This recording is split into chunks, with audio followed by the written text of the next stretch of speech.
Amen. Amen. Andisoli ke ngokumamkela uYesu. Ngiyabulisa nako makhelwane balapha ekhaya. Amen. Amen. Ngithi ke andisoli ngokuba ndaye ndamamkela uYesu. Amen. Amen. Wayinceda impilo yami kakhulu. Amen. Amen. Njengoba hlala ngizicela ikhulula lento.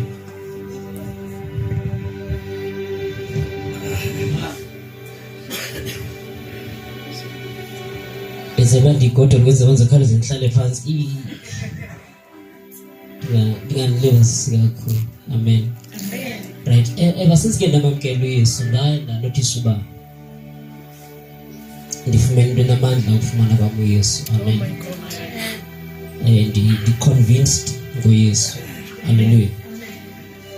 Ndoyisekile ngoba uYesu unamandla. Amen. Hallelujah. Ndaye ndayiprova le nto, ndamtest uYesu. Ndamprova, wayiphasa itest uYesu, wazibonakalisa uba he is powerful. Amen. Hallelujah. So ndiye nditsho ke ndithi kuzo zonke into ezikhona emhlabeni ayikho into enamandla ukudlula uYesu endamamkelayo. Amen. Hallelujah. Siyambulela ukuthi usivulele umnyango abakangana sabakhona kule home visit. Kaphuthana nje i-home visit yenye yenkonzo ezibalulekileyo kakhulu. Amen. Hallelujah. Amen. Noyesu ebezithanda ezi services, ebethanda ukuzenza izinkonzo zokuya emakhaya. Amen. Hallelujah. Ebengenawari kuYesu. Ngichaza ukuthi Jesu. Ebengenawari uYesu noba akayanga nebandla. Bekhambe nokuyedwa ayovisita ikhaya yedwa nje. Hallelujah. Ayamba eGlomaria ayobutha uYesu. uYesu ayobutha pha eGlomaria. Ayobutha uLazaro. Amen. Hallelujah. Thina siyakuxoza ke thina ukubutha ke ngoba kunendaba phakathi, but uYesu wayethi xa uyobutha yena ayazi into ayoyenza. Amen. Angafika ayoxoxa indaba pha kuLazaro. Hallelujah. Amen. Yacaba uYesu wayethanda ukuba khona phaya because never xa ethi uMaria athi Nkosi ubulapha ngengafanga umntakwethu. Amen. Caba ibisisiqhelelo kaYesu yobapha. Amen. And I believe khona izinto ekwakufanele bazifile but ukuthi ngenxa yokukhona kukaYesu zingafi. So uthi Maria uba yabona nakuYesu sihlala Yesu ubulapha ngengafanga umntakwethu. Amen. Hallelujah. Ndiyamthanda ke uYesu uyincedile impilo yami. Kusunyelwe kakhulu apha bezalwane. Hallelujah. Izolo. Amen. Even konba nafuneke ndiyizisinto ebandayo today. Akubalulekanga ubani niqhinde ezishisayo njalo. Amen. Naye niphole enye igame nihlale phansi ezitulweni. Amen. Xa unkosikazi iphakamisa ngenimisa ngeenyawo ndithi mna ayihlala phansi bazile. Amen. Hallelujah. Hallelujah. Right, ngicela sithile izwi lenkosi. Nasithi kakuthani this is very important. Enezathetha ngayo apha namhlanje. Amen. Amen. Hallelujah. And this is the right platform for us to take us. Siyabulela Tata Ari ngesibali ngathi nokukhanya ngcono namhlanje. Amen. Amen. Siyabulela kakhulu ngezi services. Amen. Right. So let's see 2 Kings chapter number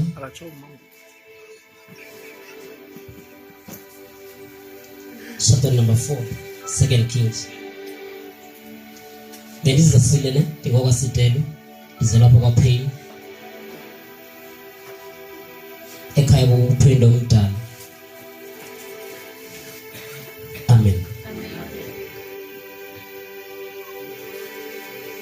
Ndifuna sithethe kafushane namhlanje ngcwele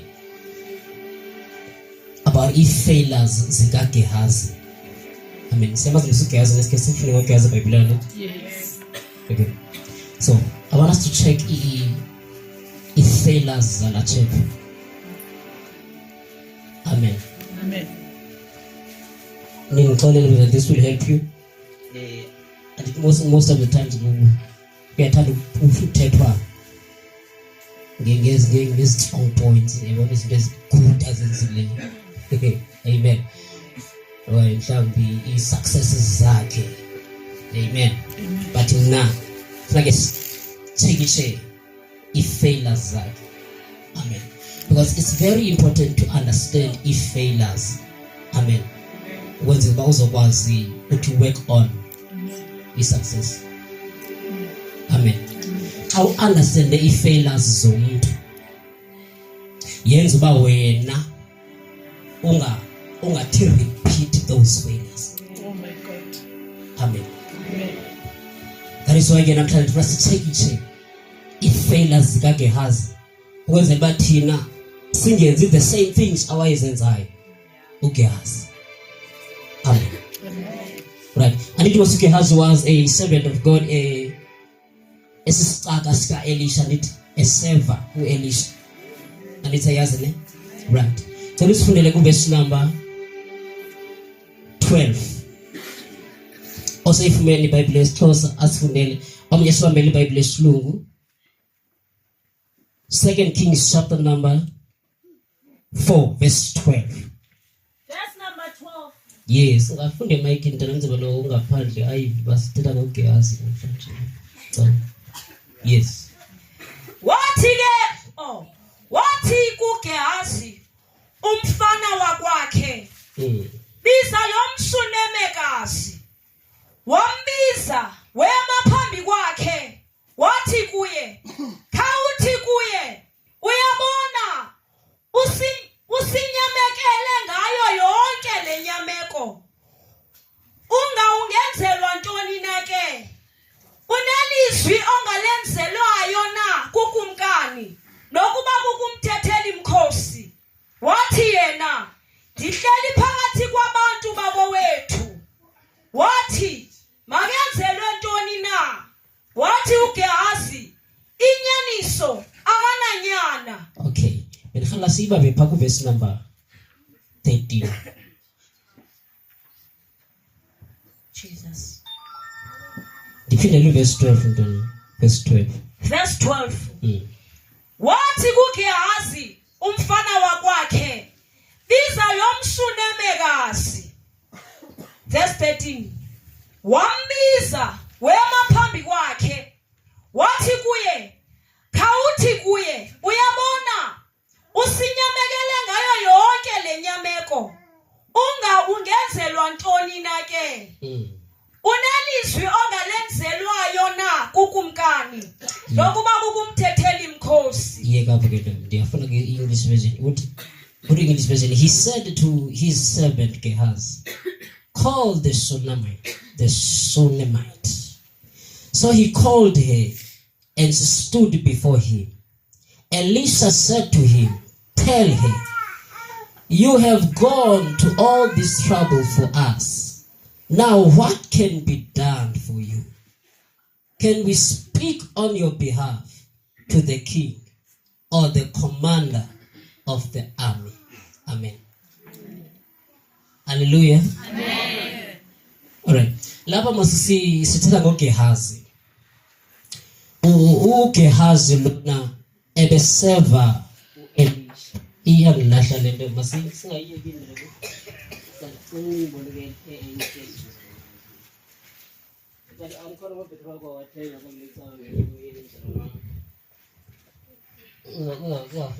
uphinde lokho wayenza. Ngara ehlala la wakho ndiyazi bona siyithengile. Amen. Ndithi uGehazi ebesisicaka sika Elisha emseva. Amen. Before le sifunde kuyo iBhayibheli ithi uElisha ebeloko edlula kulomzi walomshunemikazi adlule acela amanzi adlule wathi lo mama lo mfolo manje edlula lapha kuyabonakala uba uyindoda kaThixo. Amen. Wathi lo mama makhe simenzele igumbi apha room, simnike indawo yokuhlala, sibeke isibane, sibeke nebhedi, wenze ba anytime edlula apha abe nendawo yokuphumula. Amen. Then bamlungiselela kuElisha wanendawo yokuhlala kulomzi walomsunamikazi. Then lithi iBhayibhile uthe one day ngoku apha wathi Gehazi ka ubizwe lo msunamikazi ke sithethe naye. Uthi yena wenze zonke izindleko for us. Okanye wenze yonke lento for us. Yintoni wena ongayenzelwa? Amen. Ithi into yamfuna sibone ifailures zika Gehazi. Ndithi kuwe uGehazi wayeyi-servant kaElisha. Eseva uElisha. Yonke into Elisha wayeyifuna wayethi Gehazi ndenzele ukuthini. Amen. Xa uhamba noGehazi, unoGehazi ekhona ehamba naye.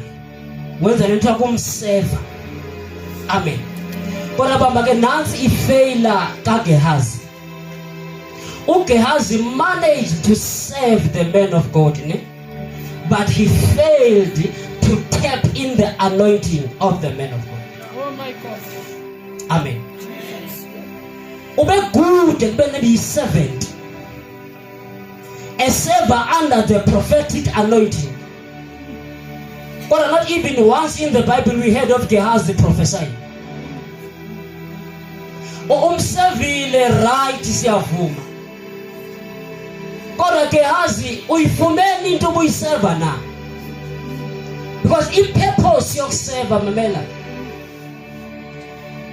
Xa userva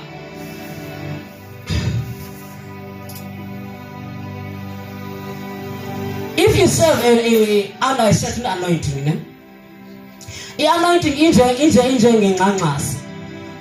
Siyabona bazalwane bami? Always boyazi ba it goes downwards.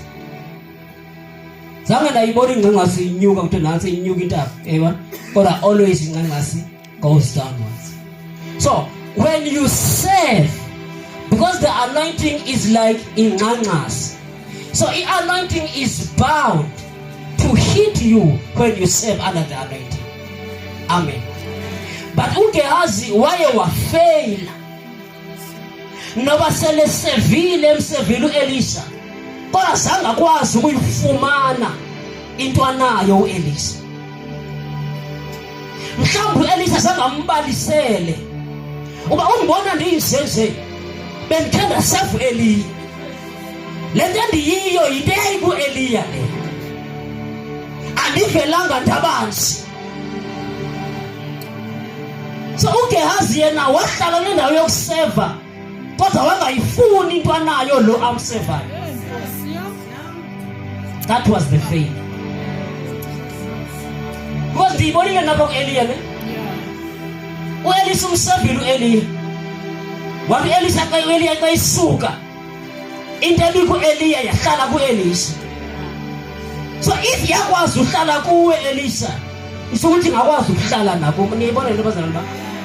So if I were uGehazi nanzothi ba waye wenza njani we ukuze la nto yayiku-Eliya ibonwe kuwe?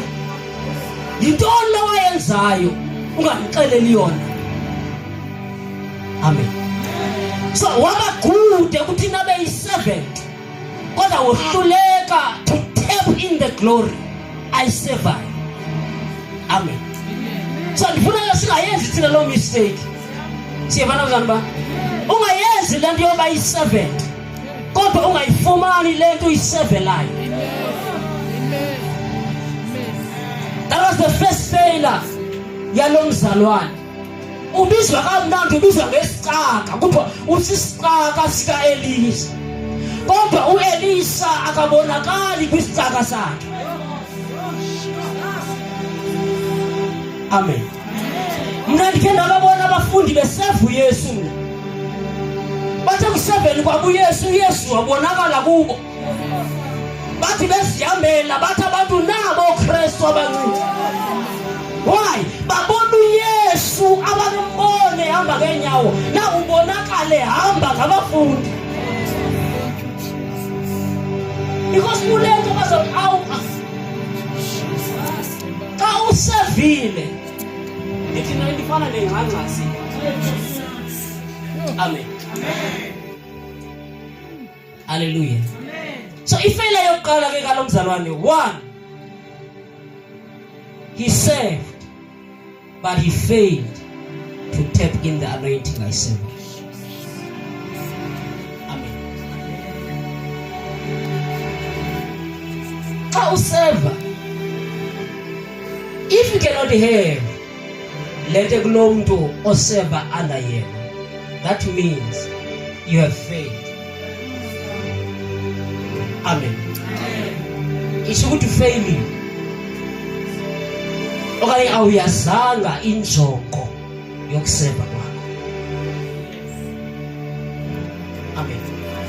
Because uYesu wathi ngilandeleni, follow me, I will make you.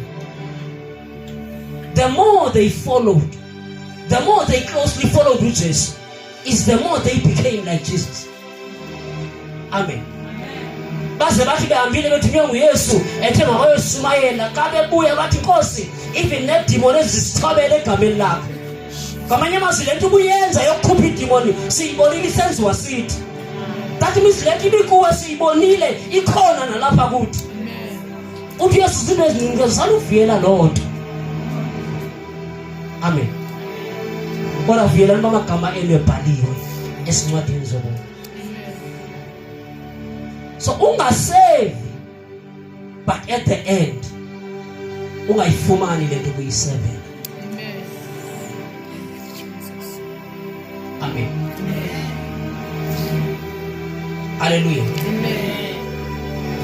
Uthi Yesu ukusisela kwimihla kaYohane until now, uthi the kingdom of God suffers violence.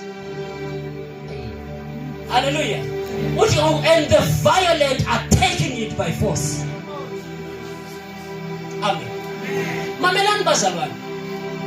In the kingdom of God, kunezinto ofanele uzithathe ngoba uzinikwa.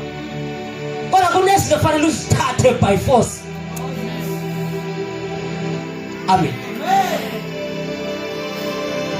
Kulento afika uzidemand in the blood of Jesus as he right yakho.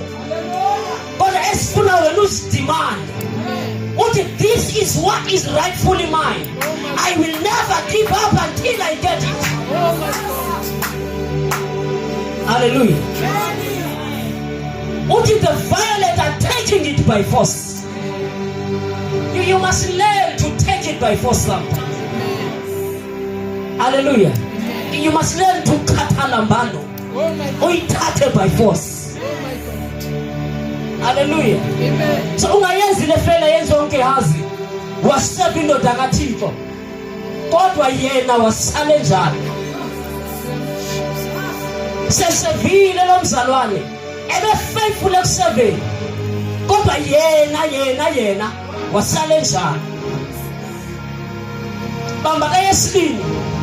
Ifeyile kaGehazi. uGehazi wayegude ukurecognize needs zabanye abantu. Kodwa engayirecognize yakhe need. Uthi xa ifika lo msunamekazi. Uthi xa ithethe Elisa uthi sikwenzele into ongayenzelwa. Uthi lo mama nothi hlala phakathi kwabantu basekhaya. I am well to do andidingi into. Uthi yena uGehazi nobetha akadingi into kodwa kananya. So why you recognize in need yalo mama kodwa yakhe need akayiboni. Yena ubhizi yaseva uyayidinga into kweLisha kodwa akayiboni uba nje ayidinga lento kule ndoda. Uyakwazi uyibona need yomsalakazi. Uba lo msalakazi akana lo msalakazi akanabo abantwana. Nasi sidingo sakhe noba yena sikhakana sidingo nje. So good to recognize in need. Yomsalakazi kodwa yakhe angayiboni. That is the second thing. Ukwazi usibona esidingwa ngabanye abantu kodwa wena ungasiboni ukudinga ntoni. Hallelujah. Hallelujah. Ungayenzi le faith. Ngoba into right nyani uzosibona izidingo zabanye abantu. Then uThixo azimithe izidingo zabanye abantu. Kodwa wena uhlala unjalo. Amen. Nangoku uElisha wadila nesidingo somsinamekazi. Umsinamekazi wamfumana umntwana. Kodwa yena uGehazi wahlala esisaka enjalo. That is the second failure kaGehazi. Ukwazi ubona ingxaki zabanye abantu ezakhanga zibona. Abone izidingo zabanye abantu kodwa ezakhe izidingo angaziboni. Hallelujah. Hallelujah. Iske nalunge xweni. Hallelujah. Ungayenzi ke le failure. Ungari sewusevile iminyaka. Kodwa kufana noba wenza kanjani. Hallelujah. It has to be that the anointing you say, it must work for you. Hallelujah. Hallelujah. There is a season of like nothing you need. Nothing you fail like Gehazi. Okay, has failed to recognize seasons and times. Wahluleka ukubona amaxesha ne seasons. Amen. Bamba Lotharane is serving under the prophetic anointing. Kodwa akakwazi ukurecognize amaxesha akwamoya. Ukawathi kwenye ixesha ufika uNahamani uzisumnikelo uyagula unexhenqa. Lo mzalwane wathi Elisha ayilokho wasithatha umnikelo ngoku masiphilise nje abantu. Wawenza umsebenzi Elisha wamkhulula uNahamani wahamba nezipho zakhe zonke. Ithi iBhayibhile uGehazi pursued uNahamani. Think about it, he's running to the guy. Uyamleka. Wamleka uNahamani uyothatha umnikelo ngexesha elingelilo elomnikelo. Because akakwazanga ukujonga amaxesha akwamoya. Yet uyaseva lo. Ithi iBhayibhile wafika uNahamani sele kwi-distance. Xa efika kuye uthi hayi mani Nkosi yami ithi ngizothatha umnikelo. Hayi nalo uNahamani ngoba elehleli ezenze inhliziyo yakhe somnikeza umnikelo. But kwathi ukuthi in the spiritual realm ayilibi ixesha lokuthatha umnikelo. Ewe yena uElisha udinga umnikelo but ingxaki ayinoxesha lokuthatha umnikelo. Wathi no into esawuyenza sizakunikeza kwisidingo emveni koko sikukhulule ngoba ayilibi ixesha for thina uba sithatha umnikelo wakho. That uGehazi wabona uElisha eyifeyila uba how come ungawuthatha umnikelo at this time. Wathi ngizohamba ngiyozithathela. Wafeyila ukubona amaxesha akwamoya. Ngoba xa ungumntwana kaThixo you need to recognize times and seasons. Because in the spirit there are times and seasons. Hallelujah. When you feel up in your spirit up no man, this is my time. Hallelujah. In the physical but I know what I know, this is my time. You are feeling those times and seasons. And once you miss your time and your season, you will have to wait for another time and season. That is why kubalulekile to recognize times and seasons. Hallelujah. Wafeli uGehazi wawuthatha umnikelo. Xa wathatha umnikelo wabuyela kuElisha. Xa efika kuElisha ufika akawuvezanga umnikelo. Uthi uElisha kuye uvelaphi uGehazi? yamsaya le yamthi nje ngemfiphindiwe uthi Elisa kuye hey umoya wami ubungahambanga nawe na ngeke suhambe uyohlangana noNama umoya wami ubungahambanga nawe na mamela let's serve under the prophetic anointing iserve indoda ekwazi ukuthi ihleli kwayo umoya wayo uhambe uyongena kwithemba kaNkulunkulu uthatha indaba sikaNkulunkulu uze nazi hayi athi uNkulunkulu ethetha ngamajoni akhe wena isihlelele kwakhe endlini haleluya kodwa umoya kaElisa uhambe uyongena kwaNkulunkulu ufika umamela indaba usithathe uze nazo kuElisa na ungeyazi libelwa ngubani lamsevayo uyamsayasaya uthi uyamngena uthi bese umoya wami ubungahambanga nawe kama yazi ndikubonile wena uthatha umnike because he couldn't recognize times and seasons uthi Elisa kuye uthi yabona ke ikhenka likaNamani liyoba phezu kwakho naphezu kwenzala yakho mama yingozi le ngingarecognize amaxesha ku-affecteka inzala yakhe ebingekho kayothatha umnikelo ku-affecteka abantwana abangekazalwa nina niyiva leni niyithethayo abantwana bakhe abangekazalwa kodwa ba-affectwa yi-decision eyenziwe ngutata wabo ephila bengekho ngoba akakwazanga ukurecognize amaxesha ithi ki-research la madoda awayi-4 esesangweni eSamaria ithi yenguGehazi mnyenyana bakhe abayi-3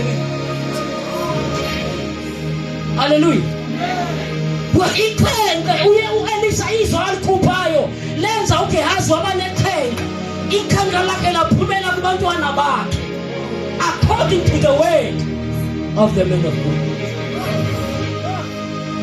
amen now uyohlala esangweni lahlelwa ngaphandle the guy who was serving under the prophetic uhleli ngaphandle because akakwazanga ukumamela okanye ukurecognize i-times and seasons in the spirit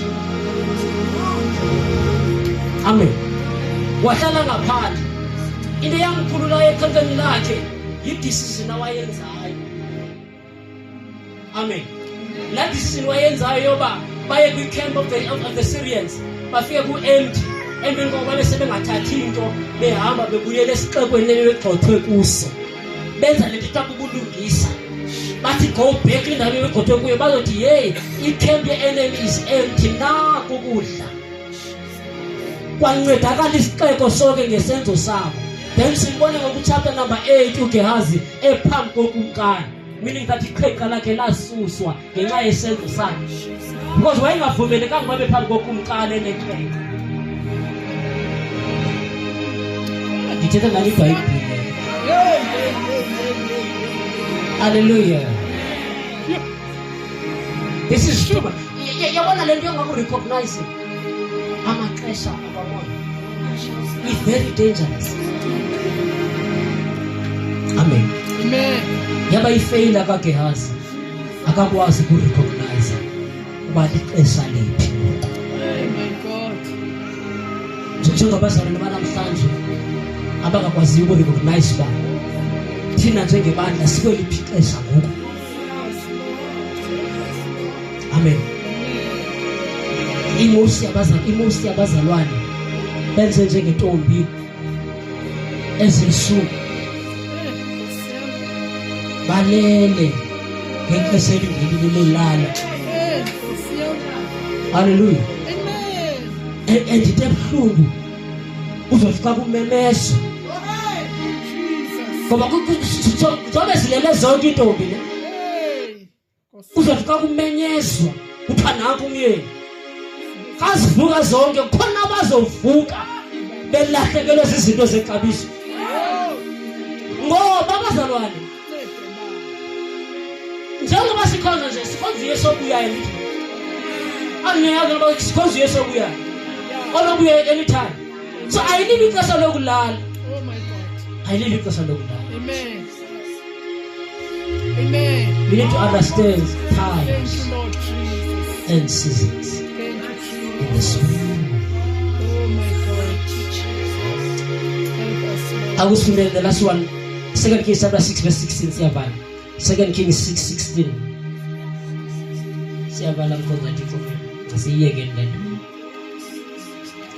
Don't be afraid. Don't be afraid. The prophet answered, those who are with us are more than those who are with them. And Elisha prayed, oh Lord, open his eyes so he may see. Then the Lord opened the servant's eyes, and he looked and saw the hills full of horses and chariots of fire all around Elisha.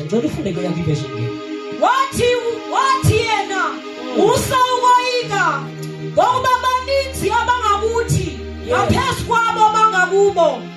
Wathandaza uElisha wathi, Yehova khawuvule amehlo akhe abone. UYehova wawavula amehlo omfana lowo, wabona nanso intaba izele ngamahashe. Enqwelo zokulwa zomlilo zimjikelezile uElisha. Verse 18. Behlabaya kuye, wathandaza uElisha uYehova wathi, khawulubethe oluhlanga ngobumfama. Wababetha ke ngobumfama. Awumamele nje umuntu okwazi uhamba noThixo athethe noThixo, uThixo aphendule, athethe umuntu athethe uThixo. Yeyibona le nto. Now apha sifunda khona ngosesivala abazosesivala. Enye ye-failures zikaGehazi. uGehazi wafaila ukumaintaina the realm of visions. uElisha umfaka to another realm yamnyusela, umbeka kwi-realm yokubona imibono. Uthi noma sebekiwe kula realm abone izinto enye emveni kokwayeke, akakwazi ukuhlala in that level because before uElisha ubona izinto kwamoya. Now uGehazi yena akaboni. Uthi yena Nkosi sihlasele uyoyika. Uthi uElisha kuye no ungabi na worry, baninzi abangakuthi mina kubabonayo. Then abe sethandaza athi Nkosi mvula amehlo umfana abone. Then inkosi yamvula amehlo yambeka to the realm of seeing in the supernatural. Now ithi iBhayibhile wona sovuleka amehlo wabona lo mzalwane. Ekuboneni kwakhe zange ayimaintaine lento yobebonile in the spirit. Hallelujah. Yenye ye-failures zikaGehazi lena akakwazanga ukuthi ka evulelwa another realm in the spirit athi ke na undibonisile uba nami ndingakwazi ukubona in the spirit. Tell me, how do you maintain the life? Amen. Umvulela irealm engcono kunalelo ebekuyo. Uyamphakamisa. Uthi ngaba you are a servant, yet you can see like your master. Uyambonisa nawe unawo amehlo okubona in the spirit. Emveni kobebonile ubona kube kanye emveni koko God. Amen. We must learn to maintain. We must learn to maintain the realms of the spirit. Uthi baninzi abangakuthi kunabo babonayo. Ithi wena xa ivula amehlo bona emvula uThixo amehlo bona. Ngoba ngathi hey intaba zigcwele inkwelo zokulwa. Wabona lo mfana baba nothing ababaze ukuthi kunabo bangakuthi. So if I were uGehazi, that's what image after iarmy after umkhosi kuliwe. That's what image. Kunento yenzileyo uvule amehlo ami ndabona ngomthandazo wakhe. Uba kanti uyakwazi uthandaza amehlo avuleke wenza kanjani?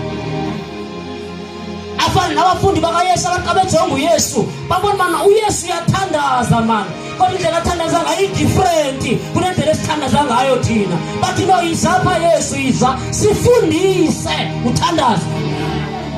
Ngoba siyabona xa uthandazile izinto ziyenzeka. Wenza kanjani? Tell us. Ngoba nathi siyathandaza. We apply the same principles. We pray the same prayer. But things are not happening. Tell us. Senze kanjani? bamhlalisa phansi, bahlala phansi naye. Bathi masibe ngohamba Yesu, kudala sihamba, sifuna ukwazi ngoku yintoni esiyiphosayo. Abazalwane banamhlanje abafuni ukwazi, bafuna i-result, abayifuni i-process. Bathi xa bebona wenza imisebenzi yamandla, bafuna imisebenzi yamandla, bengayazi uba this thing, it takes a strict discipline. You don't just become what you are for doing nothing. Azikho izinto kwilizwe lakamoya ezivele zenzeke nje. Akuvele kwenzeke nje. There are things you need to do. There are things efanele usinqame. There are things efanele ungazenzi. Kunendawo efanele ungazihambi. Kunabantu ofuneka ubagweme. If you want to walk in the spirit, awuvele nje nakanjani. No. Hayi, awuvele nje nakanjani. Ndazomhlalisa phansi Eli, ndithi Eliya yimakanini. Kodwa ifuna i-secret yakho ngoku. Ndifuna uyazi uba wenza kanjani. Yintoni uyenzayo uba uthathe noThixo, uThixo umamele. Wenza kanjani? Ngoba now I pray to the same God. What is your secret? Yintoni imfihlelo yakho? Ungarepeat the same failures esenziwa nguGehazi. What a server under the prophetic, yet he never prophesied. Serving under the power, yet you never had power. Serving under the anointing, yet you never be anointed. What is the use of serving if I won't be anointed? What is the use of following you if I won't have what you have? Uthi Eliya ku-Elisha, uthi hlalapha ngizathunywe ngapha eSamari. Uthi ngayaphila nje Yehova, angizusuka kuwe ma. As long as the Lord lives, I will never leave you. Angisiyeki, angizusiyeka. There's something onayo empilwenayo. I won't give up. I won't give up. Ithi iBhayibheli wathi Nkosi ngithume ngapha kwaseJordan. Wathi angithatha noma ungawela iJordan ngizowela nawe. Angisali, angisiyeki. Wawela iJordan, abafika ngapha kwaJordan. Ithi iBhayibheli wathi lo mzalwane, ngoba sengizohamba, wathi cela into ndikwenzele, ngekasuswa kuyo. Uthi cela into, ngoba kusho zakho asivele senzeke nje. You need to do something. Uthi cela, ngoba noma ngiyafuna ukukunika, kodwa xa ungacela awuzuyifumana. Uthi cela into ndikwenzele, ngekasuswa kuyo. Uthi mzala ndifuna izitulo ezibini zomoya wakho. Ndifuna izitulo ezibini zomoya wakho. Ithi iBhayibheli xa ihamba wathi ayi ucela into enzima. Yabona kule kingdom kunento ezinzima, kunento ezinzima. Kunento ezithi ongeke uzithathe nje usahlele nawe nesezantsi. Kunento ezinzima esifuna unikwele ngasenta.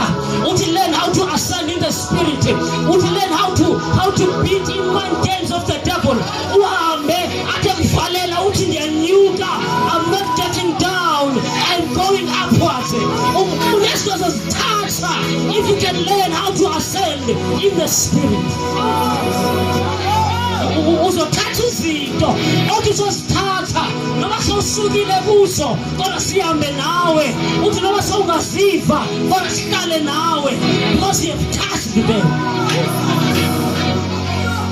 We are going to pray. Lethi iBhayibheli wathi lo mzalwane ucela into enzima, kodwa leli inika a strict focus. Kufuna kube focus ukuze uyifumane. Uba undibonile nje kamthathwa usuyazi uba yeyakho, kodwa undibonanga ngeke uyifumane.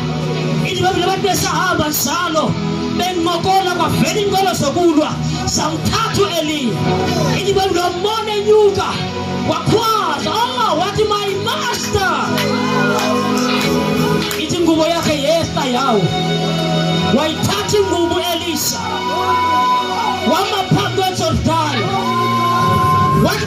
I've served under the prophetic. What because I've served under power. What people of Elia. Oh, mighty Jesus. What better part amongst you? If the Bible is the same thing against Elia, against Elisha. What can you wear on your prophetic? But Umoya by Elia, Ustadi Elisha. Umoya by Elia, Upesi by Elisha.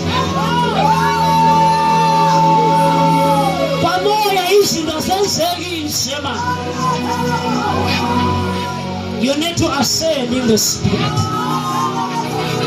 You need to leave your comfort zone. You need to leave. Lend our study kuyone. Kunukinyele kasenta.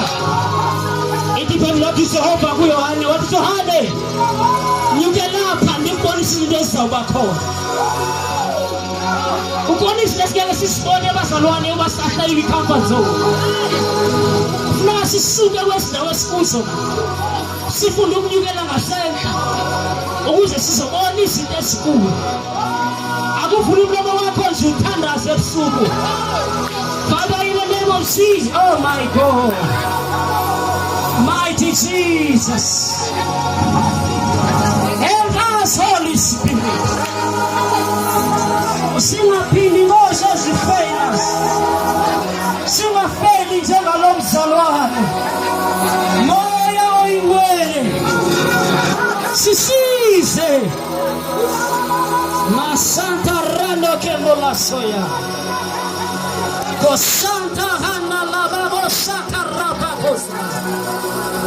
Open your mouth and pray. In the name of Jesus.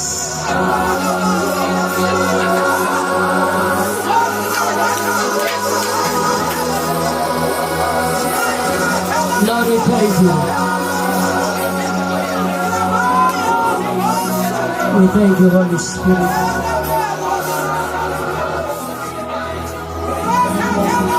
Oh, God, yes, we bless your holy name.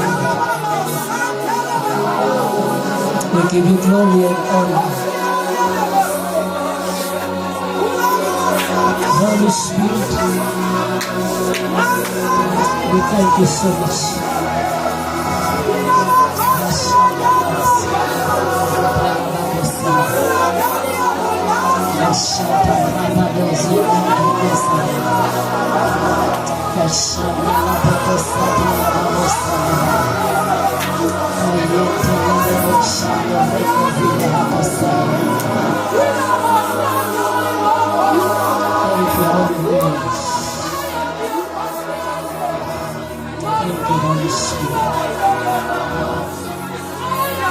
Oh, siamo magusi a Cristo. Siamo mutuali nell'Iddio. Oh, thank you, Jesus. Thank you, Holy Ghost. Help us, Lord, to pray. Oh, Jesus. Help us not to pray. Oh, there is prophecy over. Something was spoken over my life.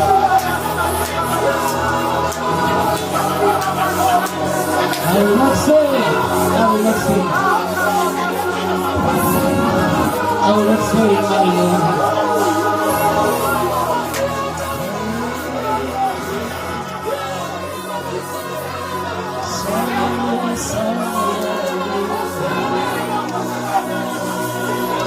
Oh, Jesus, so good.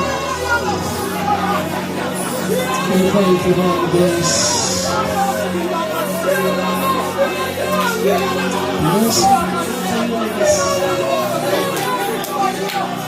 Blessed Holy Spirit.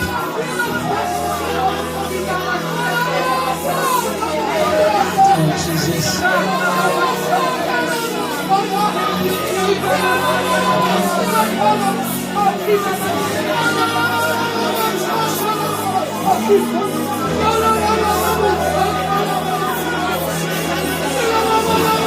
Oh, Jesus.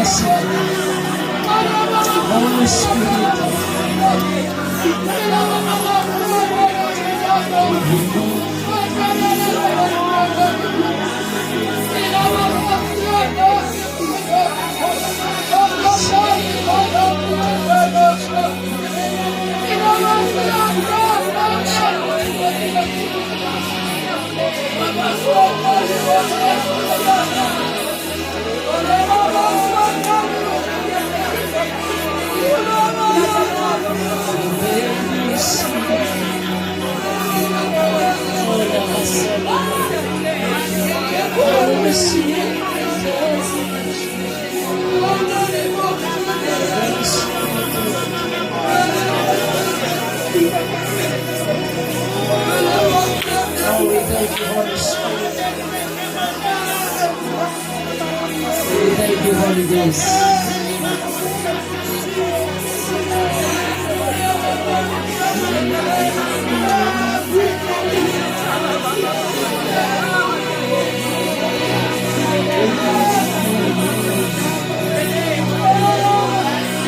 Jesus,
Bye.